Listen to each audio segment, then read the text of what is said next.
All right. So we're here with keeping it real in real estate in Northwest Arkansas. How you doing today, Dylan? Good. How are you, Dan? Awesome, awesome. So this is our first one together, and then First we, of many. yeah, and then we hope to do one a week, right? Absolutely. All right, let's crush it, man. No. We don't hope to. We're going to. I like it. I like it. All right. So today we're gonna talk. We're gonna start just a couple little topics that me and you were kind of shooting the s about earlier. We were talking a little bit about new construction versus resale, and let's just start off with like your basic thoughts on the two. Sure. So new construction is pretty much what it sounds like. It's a new home. You can get a spec home. You can get a custom home. You can get a semi-custom, anywhere in between. So you can get a home brand new because you want it brand new, or you can get a home because you want it to be exactly how you want it to be. So you use a little bit of real estate lingo that like the general public might not low. Understand? Sure. I said low, but no. That's what I meant. When you said spec home. Yeah. So spec home. Imagine little boxes on the hillside. Cookie cutter homes. Cookie cutter, like subdivision, everything the same when you drive down. Yeah. It might be a couple different floor plans, Right. but for the most part, it's gonna be the same materials, the same houses. Maybe every second or third is a different color scheme or something. Exactly. Okay. Is what you get. And then a custom is obviously you pay for what you want. Yeah. Custom. I mean, you can pay an architect to create the blueprints. Countertops are yours. Floors are yours. Siding is yours. Custom means the sky's the limit. And then I guess semi is like somewhere in between where you might move into a subdivision but pay for upgrades. Yeah, Or sure. So let's say you work with a builder and they've got 10 different floor plans. You pick the floor plan. So, it's not going to be a completely custom floor plan. It's going to be other people with that floor plan. Which will pick things like the countertops or the cabinetry, the floors, etc. okay, all right, cool. Now resale. Resale is going to be a home that's been lived in before. Someone's done it before. It could be a year old. It could be 100 years old. So, the opportunities with resale are definitely interesting because typically they're not going to be the same price as a brand new home. So maybe that leaves you a couple bucks to do some sort of reno or just paint touch-ups, whatever you want to do with a resale home. The options are there as well. Yeah, and you can ask us about our AMP program, working with Vince Napolitan, and like it's a really good program. So if you do have a home that needs some work, get in touch with us. We'll be able to help you out with a really good loan program for that. Get your remodels, your repairs in with the financing. Yeah, whether you're a buyer or a seller, right? There's options for both. Yeah, exactly. So what I noticed when I look at resale versus new construction, and I've always been a big proponent of resale because you hear this a lot from buyers. I want a house with character. Well, new construction doesn't generally have a lot of character, right? Because nobody's living in it. They haven't put any additional touches into the property. So I can look at a new construction home. Generally, it's going to have a smaller backyard nowadays, Yeah. right? It's going to be smaller in square footage for the same money. And I miss out on really cool features like maybe there's a covered back patio, a nice front porch, some built-ins for like a bookshelf, something that people have added to the quality of life for their home that you're not getting in that new construction home. Exactly. And another thing is you can change anything about a house you want except for the location. And in Northwest Arkansas in specific, all of the prime locations already have houses on it. If you want a house downtown Bentonville, the lot's probably already got a house on it. If you want a house even downtown Rogers or anywhere like that, odds are there's probably a house there already. So unless you want to tear it down and build a new construction, which they're doing. They're doing, yeah, you can. Yeah, but there's also the option of remodeling home and then making it your. And then you have to include the cost of that lot Yes. to the new home. You know what I mean? So that's just like we learned today. What the average age of a home like 40 something, 45 years, something like that for the age of a home in Arkansas here. So like you said, if there's a neighborhood you like, there's probably a house on that lot already. Exactly. So it goes that kind of proves your point a little more. And you can't live in an established neighborhood if it's new construction. You get the nice trees. Exactly. You don't get that. Yeah, it's trees. And when we say Northwest Arkansas, we mean basically Bentonville, Springdale, Rogers, Lowell, Fayetteville, and maybe Memphis. That sound right? Depending on Washington County, right? Yeah. So that's the Northwest Arkansas market for folks who don't know what it is. That's where we're at. And it's the third or fourth, depending on where you go, fastest growing market in the United States right now. So really great area. That's why we're having the new construction versus resale. Because you have like Ross Coleman, D.R. Horton, Schubert Mitchell, and probably a couple others out there who are doing multiple new construction homes. But the whole subdivision, yeah. And we're running into that issue where people like the style of the new construction homes, but they're not necessarily in love with the neighborhood. Absolutely. And premium lots are like going away really fast. You're not getting those. You're finding backyards are getting slow. You're people are having to make compromises just to live in a brand new house. Exactly. So something to consider if you're a buyer. You can fix anything. You can make anything look new, but you can't change the location like I said. So that's a big difference between the two. So we also talked about like price points that are really hot and hitting right now. And we kind of settled like 350 and under right now. It seems to be that price point where if you list it, it's gone still. Doesn't matter what's going on. Doesn't matter interest rates. If it's in good condition and it's 350 or less, you're probably gonna sell your house relatively quickly. I agree with that. Unless it's 1,000 square foot, something like that. Like you're just way overpriced for what it is. Like if it's priced correct. Yeah, a 1,500-1,600 square foot home at 350, especially if it's new construction, is It's all day. Yeah. All day. But if you're going to resell and that 1,600 square feet is at 315, it's gone. immediately. It's gone because you priced it, at or around the market level. It's in good shape and it's affordable for people in this market right now. Yep. Even though homes are tough to buy, it's still affordable in that price range. And if you have a 1,600 square feet at 250, it's multiple offers. Like it's crazy right now. Okay. So what's your favorite price points working? Ideally, I would sell $6-20 million homes a year. But realistically, I enjoy working with first-time home buyers. And some first-time home buyers aren't going to spend $500,000, Right. $750,000 on a first Right. home. So I really like being in that price range at 350. Okay.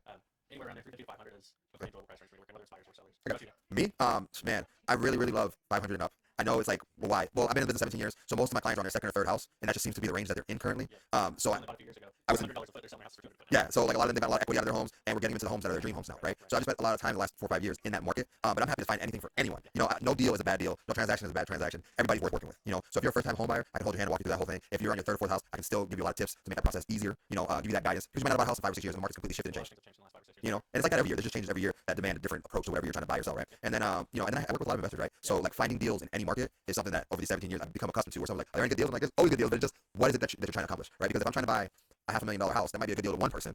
If it's the largest house that needs to be completely remodeled in a $700,000 neighborhood, because I don't have to put 100 into it, now I'm walking to 100,000 equity. Right. So it's just really that situational awareness is where I like to specialize. What do you look for whenever you find these investor deals? Because especially in this market, I'm sure it's different in other markets. But in this market, finding REOs or bank-owned properties really isn't that common. How do you find a good opportunity for an investor? So I will first thing, like any good agent, I'm going to go directly to the MLS, and I have certain ways of searching. So I like to look at homes that have been on the market 90 days or longer. Okay. So if it's been on the market longer than 90 days, there may be something there already telling me why. Right. The other thing I like to do is I will go back maybe 3 years and look at homes that sold 3 to 5 years ago for a much lower price that needed remodeling at that time, and then I will farm those people, and I will So you try. did the remodel? Yes, Okay. and if they haven't put any money into the home, they're not going to be asking for such a high price, Right. and then we can get our investors off market to purchase that property, remodel it, and then bring it to the market. Got it. So it's a lot of legwork, Yeah. you know, it is. And then I'll just put feelers out there. I'll jump in Facebook groups. I'll jump, hey, I have investors willing to pay cash. If you know, if you're interested on your home, let's talk. If your home needs work, remodel. I hate the ugly house. One of them people like, we buy ugly houses. You know, it's like no houses. Yeah, it's like that works. You get people to call. I don't want anybody to have an ugly house. You know, if it's in disrepair, you know, you already know you walk into it every day. Like, you know, my job is just to tell you what we can offer you, and then kind of see if we can facilitate a transaction. You know, so I'm not here to make anybody feel bad. You know, I feel like that advertising. I guess my house is ugly. I'll give them a call. You know, I was trying to be on the other side of that. Like, what is that phone call like? You know what I mean? Yeah, But yeah, it's gotta be crazy. Like, hey, we want to come look at my ugly house. Like, exactly. I'm like, do I? You know, and I think like I've seen stuff on Facebook where people are selling their house for $75,000, and I'm like, look, it's worth more than that. Yeah. I can get you more than that and bring you an investor. Like, let's do better for you. So like, I never try to. That's what Yeah, I try to because I've worked at a previous company with an agent who does a lot of the same things that I do, except he'll offer them if they have $10,000 behind on their taxes or whatever, he'll offer just to pay the taxes, get them out of debt, not give them any additional funds, and take the property over and then sell it for 120 grand, Right. and he'll pocket all that. And like, I have a conscience, I guess. Like, I can't do that to someone when I know that I'm taking advantage of them. Yeah. You know, like he does his business his way. I'm not being judgmental. I know it sounds that way right now, but you know, is we have a different way of viewing how we help people. Yeah. You know, to him, helping them is getting them out of their situation, and that's good enough. For me, if I can get you more, Right. and it's a real win-win to where you have enough to move on to your next situation and put yourself in a better position, and it's still plenty of room for the client, I would much rather do that because then I can sleep at night. Exactly. You know what I mean? I just see a lot. I've seen a lot of things, man. In 17 years, and that one every time I saw a deal done, I was like, damn. But at the same time, knowing that person does that, I've gone to him with clients looking for a home that he has listed, and we've got $50,000 off the house because I know what Because he's. you know you pay for it. So Right. it's come back the other way too, where like I'm like, well, I know what these guys do. Let's offer $50,000 less, and let's see if we can take a deal. Yeah. So it can work out to your buyer's benefit if you have that like inside information. Yeah. So it's work both ways. All right. So we went over resale and new construction. We went over price points. We talked about our favorite price points. I guess now would be what are your goals for 2025, man? 2025, make it to the end of the year. That's a good goal. 2024, I'm sure we're all experienced. Making it to December. will be That'd be pretty good, yeah. But my goal is 24 transactions. Okay. 24 residential transactions. Okay. I'm not going to include any lots that I sell or anything Okay. like that throughout the month. But Oh, that's a big lot, right? sure, yeah, I'm not going to do lots. It's $9,000. Is it considered? Okay, cool. Yeah, yeah, I think my goal is 24 transactions. Okay. Some of them will probably be $200,000 homes. Some of them will probably be $800,000 homes, anywhere in between. But Yeah, 'cause it doesn't matter. Like, what matters is you helped 24 families exactly. get to their next point in life, you know. And I think when agents start looking at it like that, like, hey, it's not about how much I sold or what I sold, it's how many people I helped. Because if you help 24 people and they love the work that you did for them, and they all recommend you to everybody they know, that 24 can turn into 124, you know. Okay. So like when we actually look out for other people, that's when our careers tend to get easier, you know. Like I came from a brokerage where I didn't feel like I had any support, right? And I joined here in the middle of last year, and immediately doubled my business in 6 months. Immediately doubled. I was in a better environment, I had more support, and I remember why I was doing real estate, where I would just wake up and just go through the motions before that, you know. Like, I got a really good split here. I could just sell 5, 6 houses. I don't need to sell 20, and I'll make pretty good money and it'll be whatever. But was I happy? Was I happy to go to work? Was I happy to help people? No. You have for me, environment really, you know, it really drives me, right? So like moving here, my goals for 2025 are to triple what I did last year, right? So I'm like, I'm going for 50. You know, 24 yours, 50 is mine. Between us, we take out market share from the other guys.